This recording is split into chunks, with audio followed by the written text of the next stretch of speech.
तद्विद्धि प्रणिपातेन परिप्रश्नेन सेवयाम् उपदेक्षन्ति ते ज्ञानः ज्ञानिनः तत्त्वदर्शिनः ते ज्ञानपैगावरवे जरी मनियाथी आणावे तरी संताया बजावे सर्वस्वेशी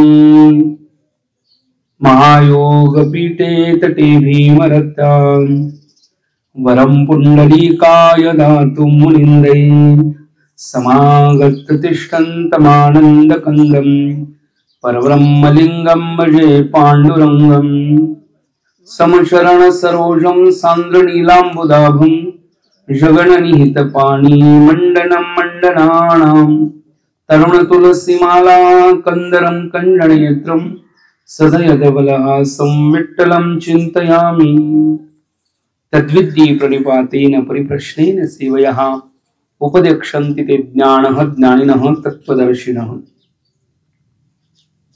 प्रस्तुत प्रवचन रूपी सेवेकरता घेतलेला श्लोक श्रीमद भगवद्गीतेमधील 4थ्या अध्यायामधला 34वा श्लोक आहे आणि भगवान परमात्मा अर्जुनाला तत्वज्ञानाचं प्रतिपादन करतायत।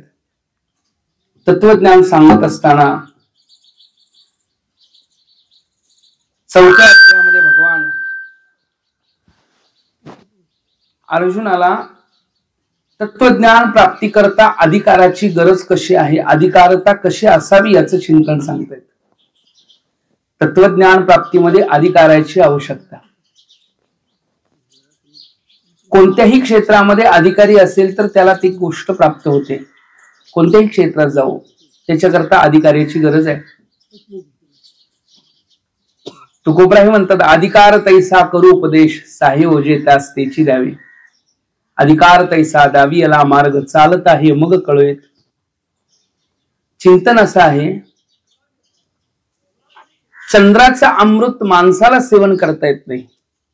माणसाला कोणी शपथ घातली नाही की चंद्राचा अमृत सेवन करू नका,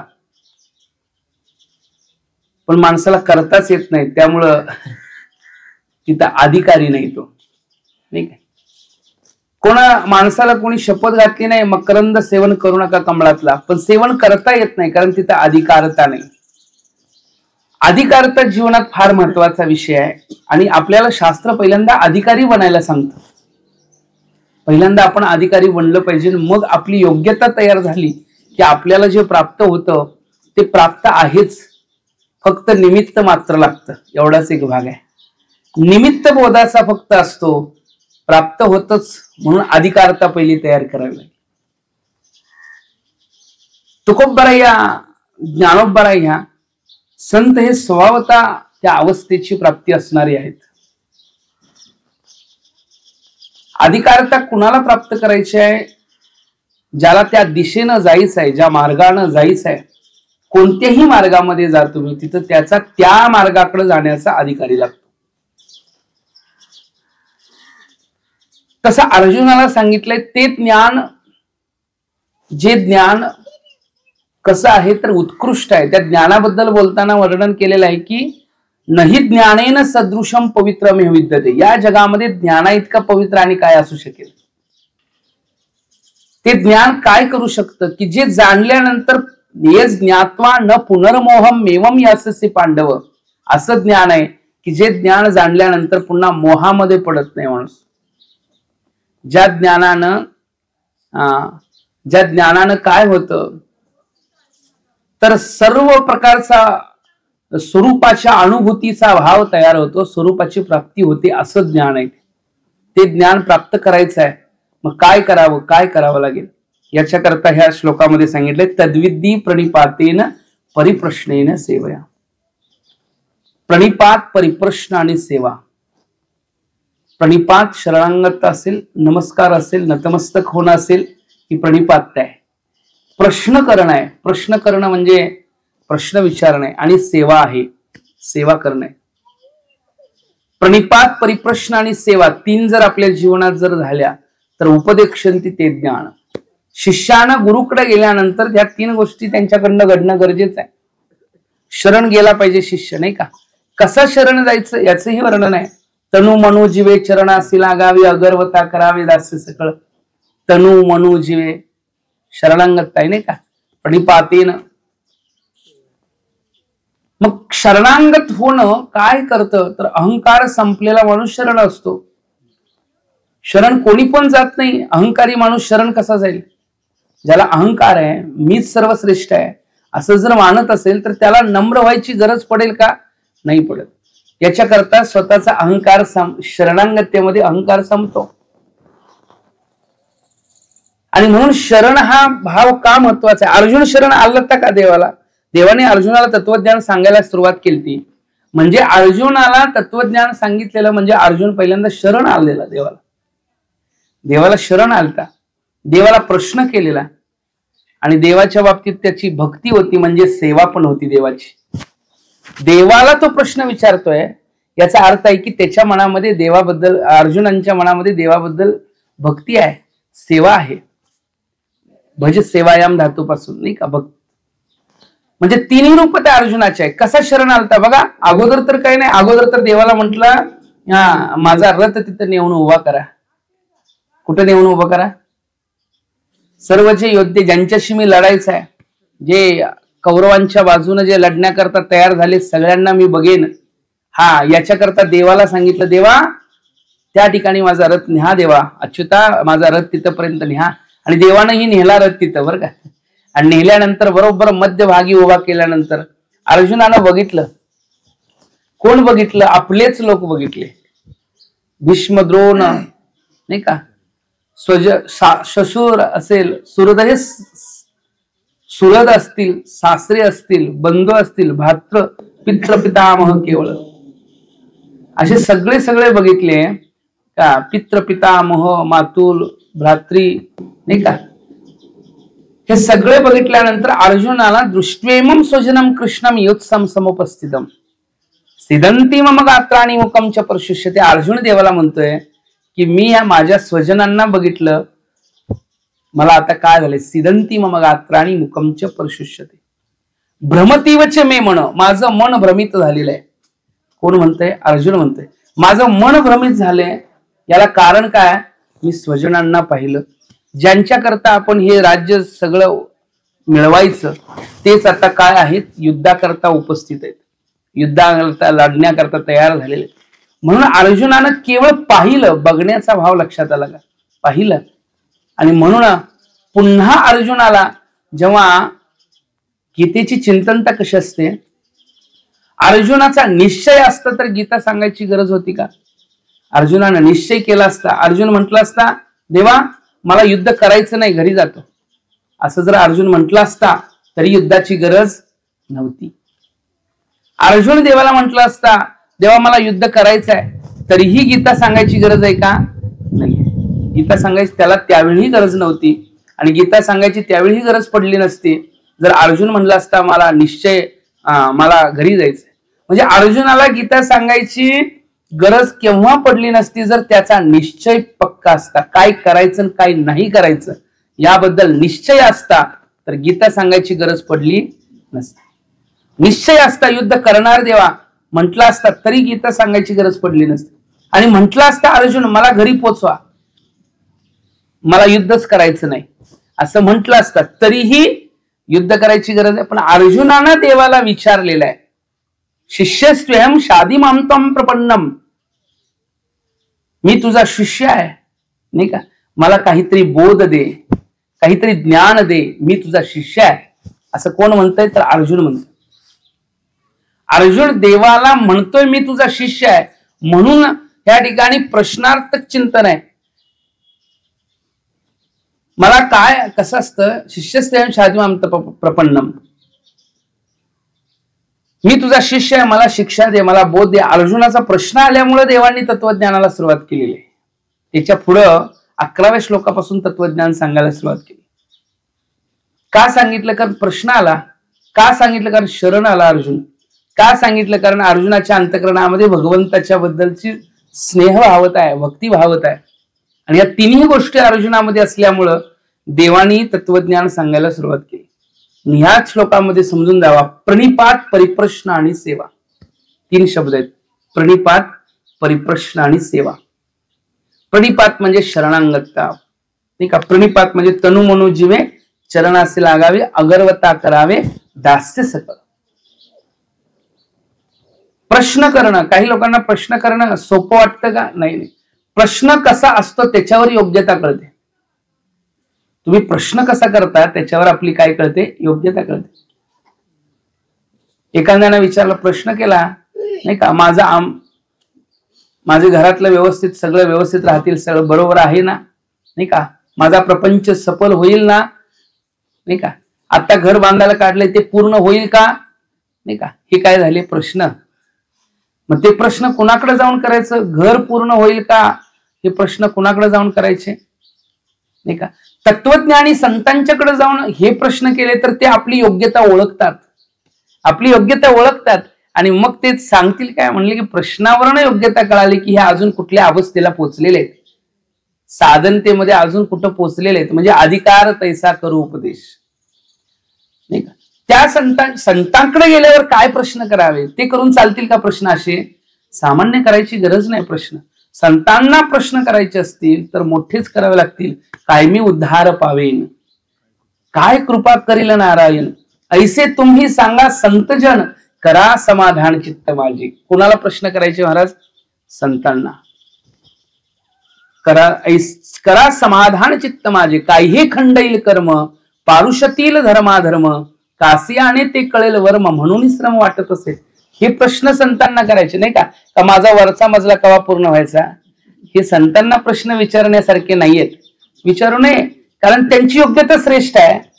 कसं आहे, प्राप्त झालेली श्रेष्ठता आहे, त्या श्रेष्ठ प्राप्त झालेली भाग्यानं मिळाले. सगळ्यात कठीण या जगतामध्ये संत भेट आहे. सगळ्यात कठीण काय आहे? वर्णन करताना वर्णनच केलंय शंकराचार्यजीने. मनुष्यत्व, माणसाचा जन्म मिळणं दुर्लभ आहे, नरदेह दुर्लभ जाणार, नाही का. मुमुक्षत्व, मोक्षाची इच्छा होणं दुर्लभ आहे, परमार्थिक चिंतनाची इच्छा होणं दुर्लभ आहे. मग ते आपल्याला झालीच समजा. म्हणजे काय, बहु अवघड आहे संत भेटी, हे जर असं आहे तसं बहुत सुकृताची जोडी, म्हणून विठ्ठली आवडी. देवाच्या आवडी लागायला सुद्धा सुकृत लागतं, नाही का. म्हणजे आपण भाग्यवान आहोत, आपण इथं आलो आहोत, आपलं काहीतरी पुण्य आहे म्हणून आपल्याला देवाची आवड लागली, देवाची भक्ती आपण करायला लागलोय. आवड पुण्याशिवाय होत नाही. चांगल्या सत्कर्मामध्ये कोणाचाही प्रवास हा पुण्याशिवाय होत नाही. पुण्य फळले बहुता दिवसा, नाही का. पुण्य आहे म्हणून हा विषय चालू आहे. परमार्थ करतोय, पुण्याचं फळ आहे ते, आणि पुण्यामुळे परमार्थ आपण पुढेपर्यंत नेईल. ज्ञानानं मोक्षच मिळेल.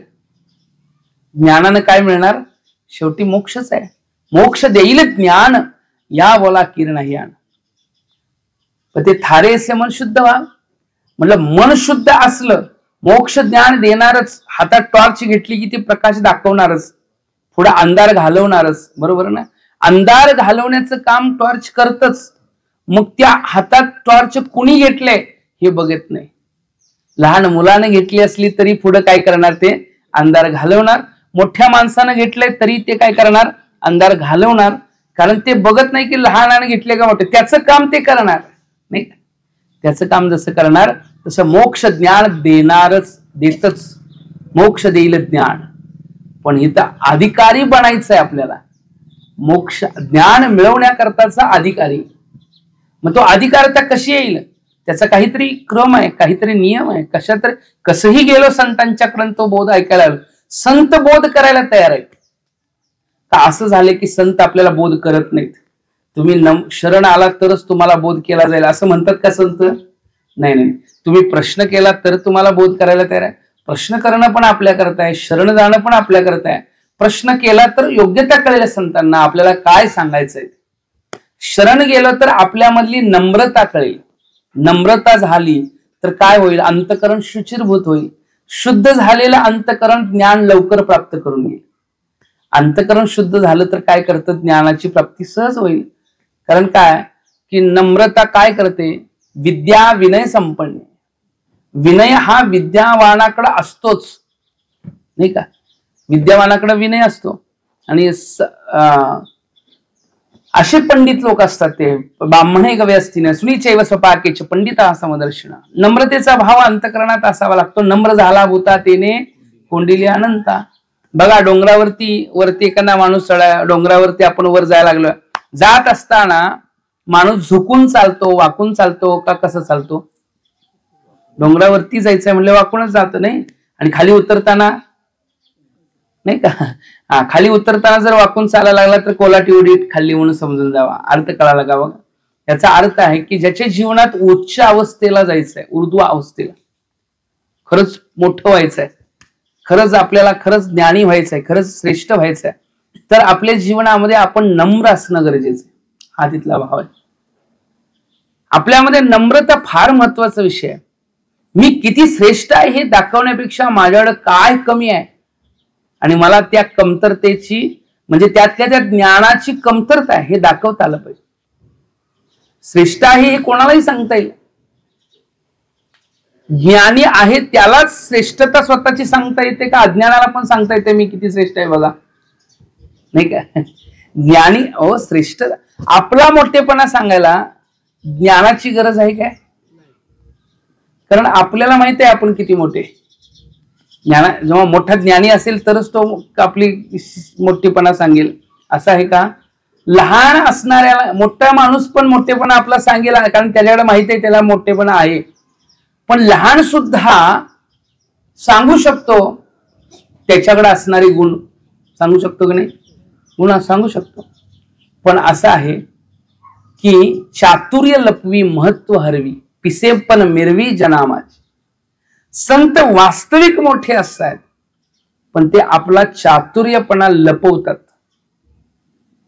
महत्व मी किती मोठा आहे हे दाखवण्यामध्ये त्यांना प्रौढी नाही, तर मी किती लहान आहे नाही का, मी किती कमी आहे, मी किती कमी आहे हे दाखवण्यामध्ये. कारण संतत्व भाव जो असा आहे की ज्याच्यामध्ये स्वतःची स्वकीर्ती कानी ना ऐकावी, पूज्यता डोळा न देखावी. स्वतःची पूज्यता आपल्या डोळ्यांनी बघू नये, स्वतःची कीर्ती स्वतःच्याच कानाने ऐकू नये. अमुका आईसी नोहावी सेची लोका. संतांचा विचारच कसा असतो की स्वतःच श्रेष्ठत्व. आपण श्रेष्ठ माणूस कशाला? आपण श्रेष्ठता ही नम्रतेचा भाव धारण करून असावी लागते. विद्या विनय संपन्ने ब्राह्मणे गवी असतिनी सुणीचैव स्वपाकेच पंडिता समदर्शना. नाही का? विद्या विनय संपन्न असणारे पंडित जे आहेत नाही का, नम्र अवस्थेमध्ये असणारे जी लोक असतात. म्हणून तुम्हाला सांगा नम्रता ही आपल्याला श्रेष्ठ बनवते. म्हणून प्रणिपात शरणांगता अहंकार संपून टाकलेला असतो, तेव्हा अंतकरणाची शुद्धता होते. कितीही स्वतः आपण श्रेष्ठ असेल तरी ती श्रेष्ठता ईश्वरा एवढी होत नाही. आपण कारण जीव दशेत असेल तर अविद्ये उपाधीने युक्त असेल तर जीव दशेत असेल अजून काही ब्रह्म झालेलो, त्यामुळे किती श्रेष्ठ रूप असू शकतो आपण. याच्याकरता प्रणिपात करावा लागेल, शरणांगता यावं लागेल. प्रणिपातेन, प्रणिपात म्हणजे काय?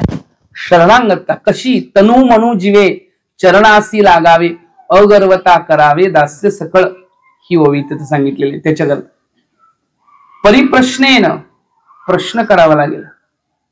आता अपेक्षित गोष्ट आपली असते त्याबद्दल आपला प्रश्न असतो, बरोबर की नाही? शरण तर आपण झालो, नम्र झालं तर सद्गुरु समोर मोठेपणा दाखवून चालत नाही. गुरूंच्याकडनं ज्ञान घ्यायचं आहे म्हटल्यावर नम्र व्हावं लागेल. मग त्यांच्या समोर गेल्यावर आपण नम्र झालो, मग आपल्याला काय अपेक्षित आहे? अपेक्षित जी आपुली ती संती पुसे नाही का? काय आपल्याला अपेक्षित आहे? आपल्याकडे कशाची कमतरता आहे त्याची आपल्याला अपेक्षा आहे. काय कमी आहे? ज्ञानाची कमतरता आहे, ज्ञानाची अपेक्षा आहे. गुरुकडे गेल्यावर गुरुकडे आपण जातो कशा करता जातो बघा? डॉक्टरकडे जातो, आपल्याला काय आरोग्याची कमतरता आहे. आरोग्य शरीर आपलं निरोगी नाहीये, निरोगी शरीर नाहीये म्हणून डॉक्टरकडे जातो. म्हणजे तो आपल्याला औषध गोळे वगैरे देऊन काय करेल? निरोगी करेल, बरोबर की नाही? म्हणजे त्याच्याकडे निरोगिता प्राप्त होईल आपल्याला म्हणून जातो. एखाद्या इंजिनियरकडे जातो कशा करता जातो? त्याच्याकडे आपली एखादी गाडी बंद पडली असेल आणि ते गाडीचं इंजिनियर असेल तर त्याच्याकडे गेल्यावर गाडी दुरुस्त होईल. गाडी बंद पडली ही कमतरता आहे, त्याच्याकडे गेल्यावर गाडी दुरुस्त होईल म्हणून आपण इंजिनियरकडे जातो. तसं आध्यात्मिक चिंतनामध्ये गुरुकडे जातो. हे कशा करता जातो? कारण आपल्याकडे ज्ञानाची कमतरता आहे. ती अपेक्षा घेऊन आपण जातो. ज्ञानाची कमतरता आहे आणि ते ज्ञान पूर्ण व्हावं म्हणजे ज्ञान मिळावं याच्याकरता गुरुकडे जातो. कारण गुरु तेच ज्ञान, जिथं गुरु आहेत तिथंच काय आहे, ज्ञान आहे. ज्ञानी आत्मदर्शन, ज्या ज्ञानानं आत्मदर्शन होतं असं ज्ञान ज्यांच्याकडे आहे त्या गुरूंना शरण जावं असं वर्णन.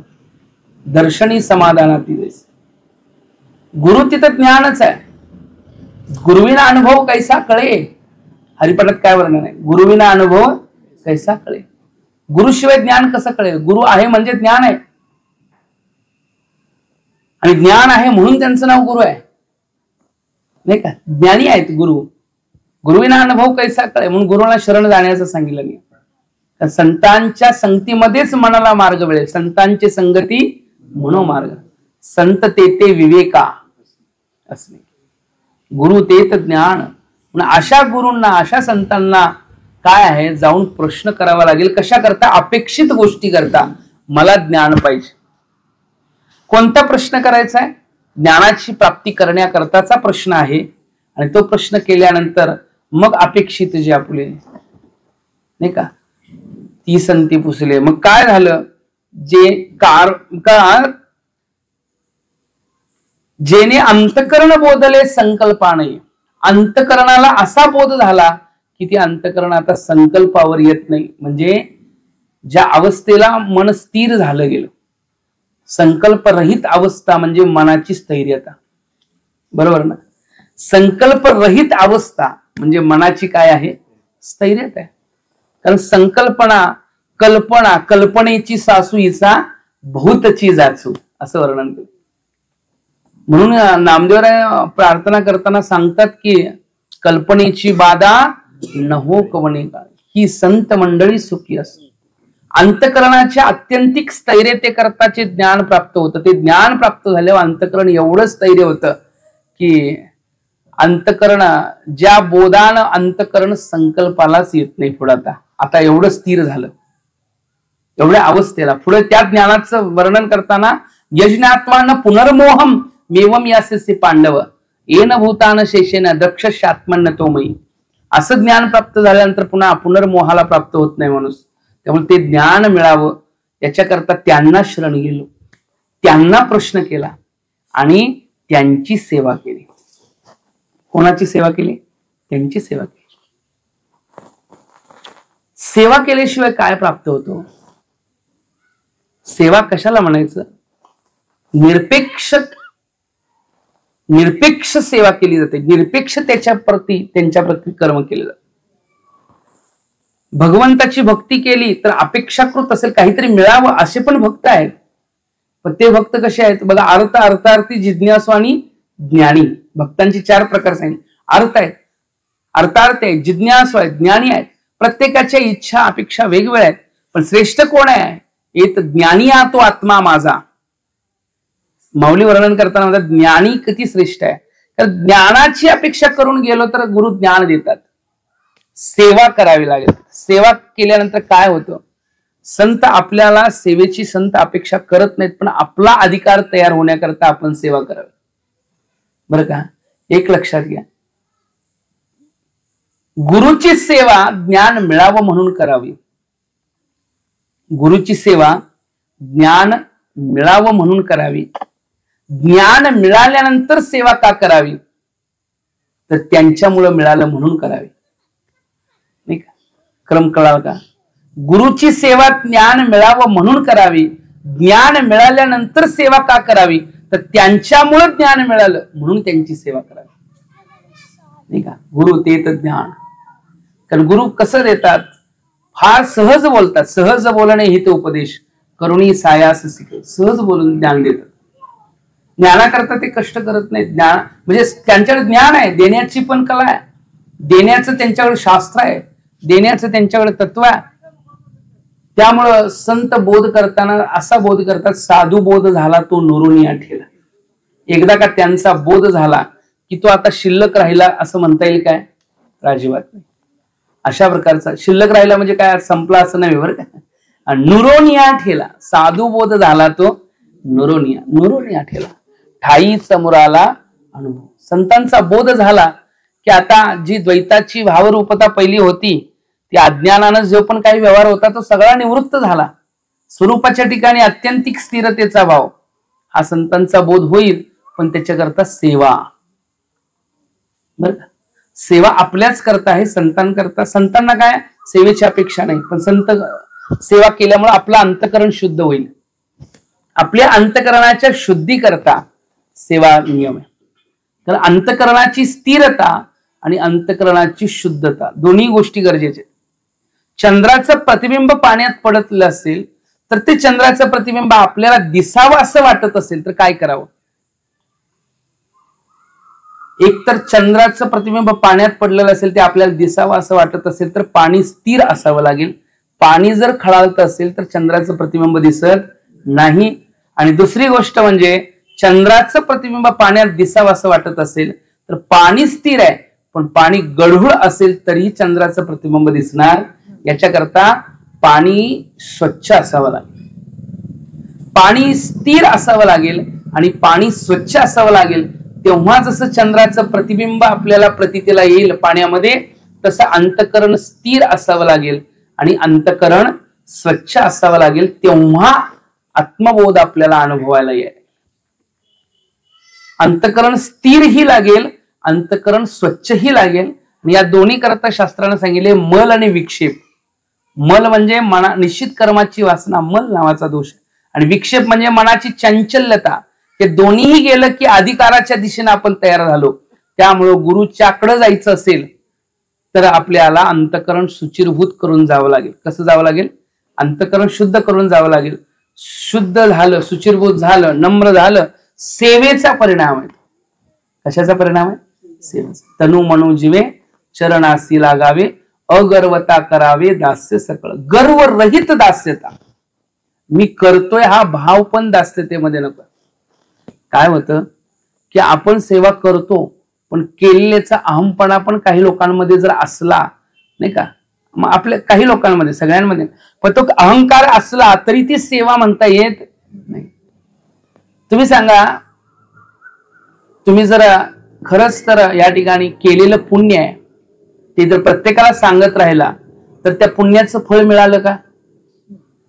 शेतामध्ये बीज आपण रोवतो का नाही, शेतामध्ये बीज, ते बीज टाकतो आपण शेतामध्ये, ते त्याच्यावर माती टाकता का तसंच उघडं पडत. धान्य पिकवायला आपण बीज पेरायला लागलो नाही का महाराज, मग त्याच्यावरती माती टाकता का तसंच उघडं ठेवता? काय म्हणणं आहे? माती टाकता. आणि जर नाही टाकली माती तर उगवणार नाही. तद्वत आहे म्हटले. जर ते उघडं राहिलं तर जसं उगवत नाही तसं पुण्य जर दाखवलं, प्रत्येकाला सांगत बसलो तर ते फळ कसं देईल चांगलं? नाही, आपण उलट करतो, पाप झाकून टाकतो आणि पाप झाकून टाकतो, त्यामुळे त्याचं फळ काय होणार? पाप झाकून टाकतात. बघा, चोरी केली, सांगितली का झाकून टाकली? प्रत्येकाला सांगत सुटला का बाबा मी चोरी केली, मी खोटं बोललो, मी वाईट वागलो, वाईट बोललो, असं प्रत्येकाला सांगत बसतो का माणूस? दुसऱ्याला त्रास दिला हे वाईट वागणंच आहे महाराज.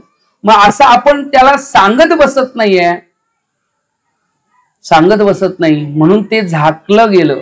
जे झाकलं गेलं ते त्याचं काय झालं? फळ प्राप्त झालं. पुढं जसं आपण बीज, आपण काय म्हणतो धान्य म्हणतो, ते टाकल्यानंतर काय होतं? त्याचं उगवतात. आणि उगवल्यानंतर केव्हा उगवतात? ते जर झाकलं असेल, माती टाकली असेल तरच. तद्वत पुण्य हे नेहमी गुप्त असावं. गुप्त म्हणजे पुण्य करत असेल तर ते प्रगट दिसत असेल तर काय हरकत नाही, पण स्वाभाविक जाणीवपूर्वक बरं आदर्श मिळावा याच्याकरता सांगितलं तर काय हरकत नाही. म्हणजे आपण केलेलं दुसऱ्याला, एखाद्याला त्याचा आदर्श मिळत असेल तर सांगायला काय हरकत नाही. एवढं पुण्य केलं, मग एखाद्याला वाटलं आम्ही पण करावं याच्याकरता सांगितलं तर काय हरकत नाही. पण स्वतःची प्रौढी मिळवण्याकरता सांगू नये नाही का. एवढं पुण्य केलं, एवढं पुण्य, स्वतःची प्रौढ, स्वतःची श्रेष्ठता सांगण्या अजिबात नाही. त्यामुळे संत कधीच श्रेष्ठता सांगत नाहीत. काय सांगितलं मी? तनु मनु जीवे चरणासी लागावे, अगर्वता करावे, अगर्वता, गर्वरहित दास्यत्व, गर्वरहित दास्यत्व. कारण दास्यत एक ठिकाणी असं वर्णन आहे की एक व्यक्ती, म्हणजे जुन्या काळातली गोष्ट आहे, पहिल्या काळात असे काही महात्मा होते की जे प्रवास करत होते. एक महात्मा असे होते, म्हणजे काल्पनिक उदाहरण आहे, समजून घ्या. दृष्टांत असं आहे की एक महात्मा असे होते की त्यांना सोनं तयार करायची कला होती. काय तयार करायची? सोनं तयार करायची कला. आणि ते काय करायचं, सोनं तयार करायची कला होती. त्यांच्याकडं ते कुणाला तर कळालं आणि तो त्यांच्याकडे आला आणि म्हटला मला सोनं तयार करायला शिकवा, नाहीतर मग तुम्हाला मी इथं थांबून देणार नाही. सोनं तयार करायला मला शिकवा. ते म्हटले तू काही जरी केलंस तरी आम्ही सोनं तयार करायला शिकवणार नाही. बरं का, तयार करायला शिकवणार नाही. त्यानं बराच प्रयत्न केला ह्यांच्याकडं शिकायलाच पाहिजे म्हणून. कसं मोठं जोरानं बोलून, रागानं बोलून, क्रोधानं बोलून सगळा प्रकार त्यानं केला, जबरदस्तीनं प्रयत्न केला. पण ती ज्ञान काय द्यायला तयार, कुणाला पण थोडंच द्यायचं आहे ते ज्ञान. म्हणजे कोणाला पण द्यायचं थोडंच आहे ते. म्हणून त्यानं कुणाला तर विचारलं आता काय करावं, ह्यांच्याकडं तर ते ज्ञान घ्यायचं आपल्याला, पण नेमकं काय करावं. ते म्हटले तू असं कर, आता जो मोठ्या तोऱ्यात आलेला आहेस त्यांच्या समोर मोठ्यानं बोलायला लागलास, तसली भाषा आता वापरू नको. आता म्हटले त्यांनी ओळखलंय तुला, आता तू काय कर, पुढल्या मुक्कामला ते जाणार आहेत त्यावेळी रूप बदलून जा आणि त्यांची सेवा कर. काय बदलून जा? रूप बदलून जा आणि सेवा कर म्हटले. त्यानं पूर्ण रूप बदललं आपलं. आणि दुसऱ्या गावात जिथं संतांचा मुक्काम होता, त्या महात्म्याचा मुक्काम होता, तिथं हा गेला आणि पहाटेच महाराज स्नानाला जातायत तवर ह्यो इकडं काय करायचा, त्यांची सगळी सेवा करायचा. घरात काय काय त्यांचं जे इतस्ता पडलेला आहे त्या वस्तू ठेवायचा, त्यांच्याकरता सगळी व्यवस्था करायचा. तिथं पाणी आणून ठेवायचं असेल, जल आणून ठेवायचं, सगळी करायचं. आणि तो लगेच जायचा. म्हणजे हे बाग येऊन बघतायत तर एवढं झाडून साफसुत्र करून कोणी ठेवलंय, एवढं आपली व्यवस्था सगळं कोण करतंय, एवढं कोण करतंय त्यांच्या लक्षात येईना. शेवटी हा एक वेळ त्यांनी असं थांबून बघितलं तर हा सापडला सेवा करताना. सापडल्यावर ह्याला म्हटले बाबा तू हा एवढी सेवा का करतो? तो म्हणला मला काहीच अपेक्षा नाही, मला तुमची फक्त सेवा करायची आहे. त्यांच्या लक्षात आलं की हा निरपेक्षपणाने सेवा करतोय, अपेक्षा कुठलीच ठेवत नाही. म्हणजे यालाच आपल्याला ज्ञान द्यायला काय हरकत नाही, निरपेक्ष. म्हणून त्यांनी सांगितलं तुला माहित आहे का बाबा माझ्याकडे फार मोठं ज्ञान आहे. म्हणजे काय आहे? सोनं तयार करायचं ज्ञान, सिद्धी आहे, सोनं तयार करायचं ज्ञान आहे. म्हटल्यानंतर ते म्हटले मग मी काय करतो? म्हटलं नाही म्हटलं आम्हाला वाटते तुला ते ज्ञान मिळावं आणि म्हणून आम्ही तुझ्या सेवेनं प्रसन्न झालोय आणि तुला ते ज्ञान मिळावं म्हणून द्यायची इच्छा आहे. तो म्हटला ठीक आहे, आता तुमची इच्छा आहे तर द्यायला काय हरकत नाही. त्यांनी त्याला ते ज्ञान दिलं, ज्ञान घेतलं त्यानं प्रयोग त्यानं करून बघितला, ते सफल झाला. आणि दुसऱ्या दिवशी आपला पहिल्या वेशात आला. कुठल्या वेशात आला? पहिल्या वेशात साधूकडे आला आणि म्हटला तुम्ही मला ज्ञान दिलं नाही ना, काय हरकत नाही, मला येतं ते ज्ञान, मला त्याचं ज्ञान, सोनं तयार करायचं ज्ञान येतं, तुम्ही दिलं नाही ना, काय हरकत नाही, मला ते ज्ञान येतं. ते म्हणले करून दाखव. म्हणले करून दाखवतो. बघा त्यानं सोनं तयार केलं, त्यांच्या समोर करून दाखवलं. बरं का, आता साधू महात्मा म्हटले तू जरूर करून दाखवलं असशील सोनं, पण तू कुठं ना कुठं तरी सेवा केल्याशिवाय तुला मिळालेली नाही. तू कुठं ना कुठं तरी सेवा केलेली आहेस, कुठं ना कुठं तरी त्यांच्यावर कुणावरती श्रद्धा ठेवलेली आहेस आणि श्रद्धा ठेवून सेवा करून तुला जे प्राप्त झालेलं हे ज्ञान आहे. असं तसं अहंकारानं घमंडानं बोलून तुला हे ज्ञान प्राप्त झालेलं नाहीये, कुठंतरी तू सेवा केलेले ज्ञान आहे. नाही का? अर्थ कळाला का? बघा एवढाच अर्थ आहे की सेवेचं फळ असतं ज्ञान. कोणतंही ज्ञान असतं ते कशाचं फळ असतं? कसं म्हणाल सेवेचं? सेवाचा अर्थ आहे निरपेक्ष वृत्ती तर थोड्या वेळ का असना करावी लागते. अपेक्षेनं सारखं मला हे पाहिजे घ्यायचं म्हणलं तर मन अस्थिर असतं आणि अस्थिर मनामध्ये ज्ञान स्थिर राहत नाही.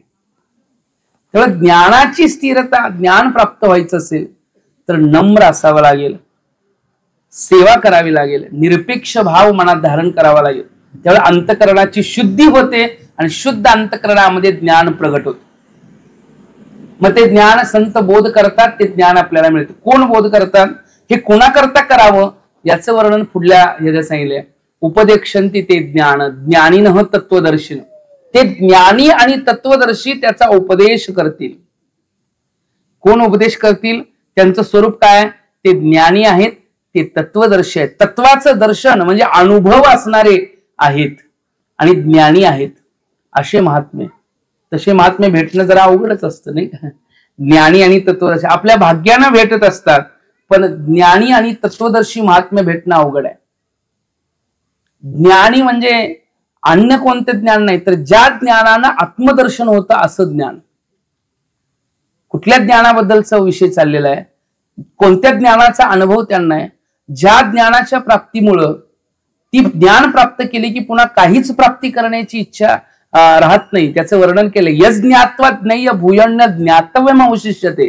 जे जाणल्यावर पुन्हा काहीच जाणण्याची इच्छा राहत नाही असं ज्ञान. यम लब्ध्वा चाप्रम लाभ मन्यते नाधिकम दत्त. जो लाभ प्राप्त केल्यावर पुन्हा कोणत्या लाभाची इच्छा केली जात नाही असा लाभ तो मिळाल्यानंतर. पावले पावले तुझे अम्मा सर्व, सगळं मिळालं, आता एकच आहे, तुझा नको भाव होऊन देऊ. मिळालेलं जाऊ नये. मागणी कशी आहे, मिळावं म्हणून नाही, मिळालं आता मिळालेलं जाऊ नये. ते ज्ञान मिळवण्याकरताचा पहिला विधी आहे. मिळाल्यानंतर काय आहे तो भाग आहे. ते ज्ञान कसं असतं याचं वर्णन ह्या श्लोकाच्या अगोदरच्या ओव्यांमध्ये केलेलं आहे. काय केलेलं आहे, ज्यामुळं जे तर प्रवृत्ती पांगोळ झाली, प्रवृत्ती सुद्धा पांगळी होते, तर्काची दिटी गेली, प्रवृत्ती पांगोळ झाली म्हणजे प्रवृत्ती आता चालणं बंद करू लागली, म्हणजे प्रवृत्तताच थांबली अर्थ आहे. पांगुळ होणं म्हणजे माणसाला चालायला येतं का पांगुळ झाल्या, तशी प्रवृत्ती थांबली. कुठल्या प्रवृत्ती थांबल्या, विषयामधल्या प्रवृत्ती थांबल्या, विषयांच्या दिशेनं जाणाऱ्या. शब्द स्पर्श रूप रस, कानाला चांगला शब्द ऐकायला मिळावा अशी इच्छा असण्याचा भाव थांबला. आता काय आनंद अनुभव यायला नाही. माझं एकदा तरी महाराजांना नाव घ्यावं एखाद्याला जर वाटतच असलं तर त्याला आता तसं वाटत, जेव्हा ज्ञान होतं त्यावेळी तसं वाटायचं बंद झालं. शब्द स्पर्श रूप रस गंध ही प्रवृत्ती पांगुळ झाली त्या दिशेनं, तर्काची दिटी गेली नाही का.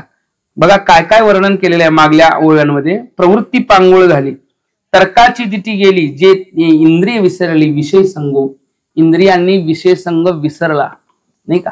मनाचे मनपण गेले, बोलाचे बोलके पण ठेवले, आणि जया माझी सापडले ज्ञेय दिसे. मनाचा मनपणा निघून गेला. आता मनाचा मनपणा काय आहे, संकल्प विकल्पात्मक मनाची भावता हीच मनाचा मनपणा आहे, आणि संकल्प विकल्प रहित होणं हाच मनाचा मनपणा जाणं. मनाचा मनपणा निघून गेला कशामुळं, जे ज्ञान प्राप्त झाले त्यामुळं. ते ज्ञान पैगाबरवे, ते ज्ञान श्रेष्ठ आहे. कोणत्या ज्ञानाचा विषय बोललेला आहे की जे मिळाल्यानंतर, ज्या ज्ञानाचं वर्णन कसं केलेलं आहे महाराज, कसं केलेलं आहे 7व्या अर्जुना तया नाव ज्ञान येन प्रपंच हे विज्ञान ते सत्यबुद्धी ते अज्ञान हे जाण नाही का. 13व्या अध्यायामध्ये ज्ञानाची व्याख्या कशी केलेली आहे, ते परमात्मा ऐसे जे एक वस्तू असे ते जया दिसे ज्ञान असतं. इथं परमात्मा म्हणून जी वस्तू आहे ती ज्या ज्ञानानं दिसते त्या ज्ञानाला अध्यात्म ज्ञान, त्या ज्ञानाला ज्ञान म्हणतात. मग एर काय बाकीचं आहेच की. परमात्मा म्हणून जी वस्तू प्रतीतीला येते, अनुभूतीला येते, ज्यांना ज्यांना अनुभूतीला आली त्याला अध्यात्म ज्ञान म्हणतात नाही का. ते ज्ञान आपल्याला झालं की काय अवस्था होते याचं वर्णन बऱ्याच ठिकाणी संतांना प्राप्त आहे, आणि संत आपल्या अवस्थेचं वर्णन सांगतात. सर्व सुख ल्यालो, सर्व अलंकार आनंदे निर्भर रुलत असो, सर्व सुख मिळालं, सर्व अलंकाराची प्राप्ती झाली, सुखाच्या स्वरूपामध्येच राहिलो नाही का, सुखरूपतेचा अनुभवच आला. अशा ज्ञानाच्या प्राप्तीनंतरचा भाव आहे सुखा आणि भक्तीच्या अनुभूतीचा भाव आहे. दोन्ही रूपात ज्ञान भक्ती या रूपत्वेनं संतांना प्राप्त झालेला आनंद आहे. आनंदाचे डोही आनंद तरंग, आनंदाची अंग आनंदाची, अशा अवस्थेचा अनुभव संत घेतात. ते घेतात याच्या कारणता आहे त्यांच्या जवळ आहे ज्ञान. संत तेथे विवेका असणे कीजी, संत तिथंच विवेक आहे, आणि संतांच्या संगतीमध्ये दुसऱ्यांनाही विवेक मिळतो. त्यामुळे शरणांगततेचा भाव धारण करून त्यांच्या दिशेने आपण जायला पाहिजे. प्रणिपात परिप्रश्न आणि सेवा. मग ते काय करतील, उपदेक्षन्ति ते ज्ञान ज्ञानिनः तत्वदर्शिनः. ते ज्ञानाचा उपदेश करतील आपल्याला ज्ञानी आणि तत्वदर्शी. ज्ञानी म्हणजे ज्यांना श्रोते ज्ञान आहे, आणि तत्वदर्शी म्हणजे त्यांना त्याचा अनुभव आहे. परोक्ष बरं का, अनुभव आहे. अनुभव असणाऱ्यांनीच बोध केलेला आपल्याला पटत असतो, कळतो, ऐकायला येतो, बरोबर. पण वरवरनं नुकतं सांगितलं असेल तर शब्द ज्ञान झालं, पण अनुभूती पूर्ण असेल तर अनुभव आले अंगात ते या जगात येतच आहे. हे संतांची वचनं काय आहेत, अनुभव पूर्ण आहेत. आणि अनुभव पूर्ण वचनं काय करतात, अनुभव पूर्ण वचनं शब्दच अनुभूती देतात पुढल्याला. पुढल्याला अनुभूती कोण देत आहे, शब्दार्थच अनुभूती देतात, कारण ते अनुभव पूर्ण आहेत ना. संतांनी हे अनुभवाशिवाय बोलत नाहीत. या अनुभवाची जोगे नोहे बोलायच, केवळ अनुभवाचाच विषय आहे तो. बोलण्याचा विषय केवळ काय, बोलण्याचा विषय पण बरेच होतात, बोलणारे भरपूर आपण बोलतो की, पण ते जर देवाशिवाय असेल आणि अनुभवाशिवाय असेल तर त्या बोलण्याला काही तथ्य राहणार. अनुभव आले अंगात ते या जगात येत असे, म्हणून त्यांना सांगितलंय तत्वदर्शी. ज्ञानीनः तत्वदर्शीनं काय करतील, उपदेक्षन्ति, ते उपदेश करतील. उपदेक्षन्ति ते ज्ञानम ज्ञानीनः तत्वदर्शी. ते ज्ञानम, कोणतं ज्ञान, ते ज्ञान पैगा परवे. कोणतं ज्ञान, ज्या ज्ञानानं ज्ञान प्राप्त झाल्यानंतर परमात्म्याचा अनुभव यायला लागतो ते ज्ञान. आणि ते जोपर्यंत भेटत नाही तोपर्यंत व्यवहारामध्ये राहावंच लागेल, व्यवहाराची क्रिया करावी लागेल. जो आत्मादृष्ट नव्हे तव कर्म करणे का ठाई, आणि करणे तेत आहे आयास्वादी.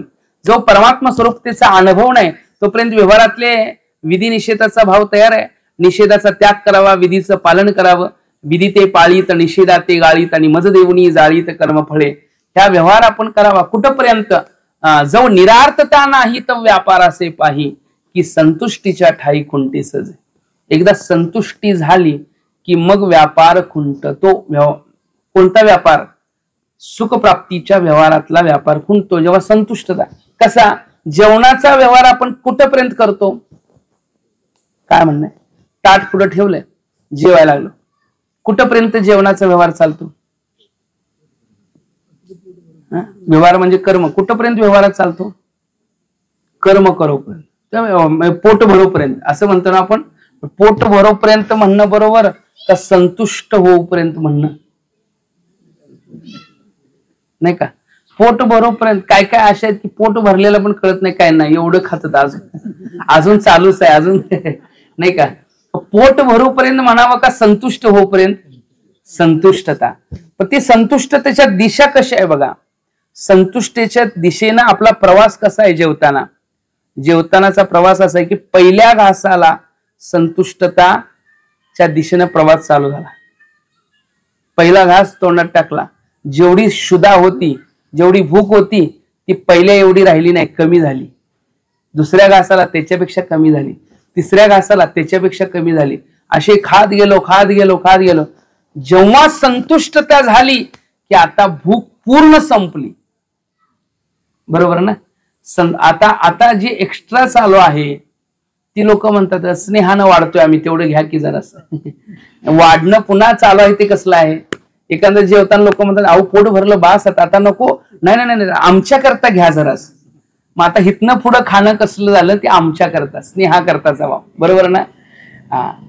म्हणजे काय, संतुष्टीच्या ठाई खुंटे सहजे. माऊली ओवी देतात, तृप्ती झाली या जैसी, ही माऊलींची ओवी आहे. साधने सरती अपैसी, देखी आत्मतुष्टी तैसी कर्मे नाही.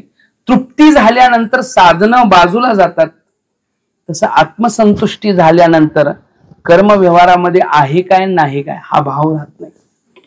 आत्म तृप्ती झाली जैसी साधने सरती अपैसी, देखी आत्मतुष्टी तैसी कर्मे नाही. त्यामुळे अशा अवस्थेची भावत आहे. त्या प्राप्तीकरताचा नियम, त्या विधी या श्लोकामध्ये आपण बघायला. ती ज्ञान प्राप्त व्हावं याच्याकरता काय करावं, तद्विद्धी, हे अर्जुना जाण असं म्हणतात देव. प्रणिपातेन परिप्रश्नेन सेवया उपदेक्षन्ति ते ज्ञान ज्ञानीन तत्वदर्शन. ते त्याचा उपदेश करतील कोण, तर ज्ञानी आणि तत्वदर्शी. पुंडलिक वरदहरी विठ्ठल श्री ज्ञान